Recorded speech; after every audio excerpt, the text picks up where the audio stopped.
Good evening అండి. Morning చెప్పినా కదా కూరగాయల మార్కెట్కి వెళ్ళినా అని.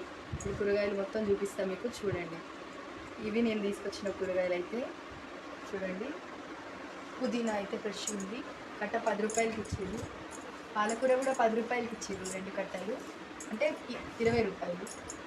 కొత్తిమీర 10 రూపాయలకి 3. ఇది 30 రూపాయలండి ఫ్లవర్. ఈ చిన్ని గుమ్మడికాయ వచ్చేసి 50 రూపాయలు. ఎలా ఉంది, బాగుందా?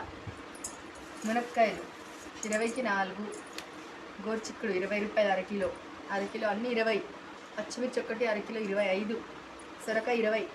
కాకరకాయలు, చామగడ్డలు, కొన్ని మామిడికాయలు కూడా తీసుకున్నా, కొంచెం పచ్చడి పెడదాం ఈసారి, ట్రై చేద్దామని. తర్వాత బెండకాయలు, దొండకాయలు, ఆలుగడ్డలు, టమాటాలు ఏదైనా ఒక ఇంత యూజ్ అయితే మళ్ళీ తీసుకుంటా కావాల్సి వస్తే, ఒకేసారి ఎక్కువ తీసుకోను. పిల్లలు అంటారు, మమ్మీ ఇవన్నీ కూరగాయలు తెచ్చినట్లేదు, నువ్వు కూడా పెట్టుకొని అమ్ముతున్నట్టుంది అంటున్నారు. వీడియో కోసం ఇట్లా చేస్తున్నా. నచ్చితే లైక్ చేయండి, షేర్ చేయండి, సబ్స్క్రైబ్ చేసుకోండి, ఫాలో చేసుకోండి.